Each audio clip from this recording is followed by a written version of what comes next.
ಕಲ್ಲೆಲ್ಲ ಸಿಕ್ಕಾಬಿಟ್ಟೆ ಇತ್ತು. ಭೂಮಿ ಎಲ್ಲ ಅಗಸಿ ಎಲ್ಲ ಈ ಥರ ಮಾಡ್ತಾಯಿದ್ದೀವಿ. ಈಗ ಒಂದು ಕಡೆಯಿಂದ ಅರಿತಾ ನಮ್ಮ ಆಪರೇಟು ಒಂದು ಕಡೆಯಿಂದ ಆಗ್ತಾ ಮಾಡ್ತಾನೆ. ಈ ಕಡೆಯಿಂದ ಈ ಥರ ಭೂಮಿಯ ಸಿಂಗಲ್ ನೇಲ್ ಹೊಡೆಯೋದಕ್ಕಿಂತ ಇದು ಸೇಫ್ ಅನ್ನಿಸ್ತು. ಒಂದು ಕಡೆಯಿಂದ ಆಗ್ಯದ, ಇದು ಈ ಕಡೆಯಿಂದ ಆಗಿತ್ತು. 15 ಎಕರೆ ಹೊಲ ಇದು ಆಗಿತ್ತಾವನೆ. ನೋಡೋಣ ಎಷ್ಟು ಗಂಟೆ ಆಯಿತು ಗೊತ್ತಿಲ್ಲ. ನಮ್ಮದೇ ಗಾಡಿ ಅಲ್ವಾ, ನಮ್ಮದೇ ಕೆಲಸ ಅಲ್ವಾ, ಹಾಗೆಯಪ್ಪ ನೋಡೋಣ ಅಂತ ಹೇಳಿದ್ದೀನಿ. ಆಗಿದ್ದಾನೆ ನಮ್ಮ ಟ್ಯಾಕ್ಟ್ರಿ ಇದು.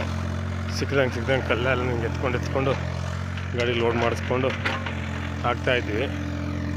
ನೋಡೋಣ ಏನು ಮಾಡ್ತೀನಿ ಅಂತ. ಆಗಿತ್ತಾವನೀಗ ಇಷ್ಟು ಆಗದವನೀಗ ಇಷ್ಟ ಇನ್ನೂ ಇಷ್ಟ ಆಗದೆ ಆಗ್ಯದ. ಇಷ್ಟು ಇವತ್ತು ಮುಗಿಸ್ತೀನಿ ಅಂತಲೇ ಎಲ್ಲಿ ಮುಗಿದ ಗೊತ್ತಿಲ್ಲ.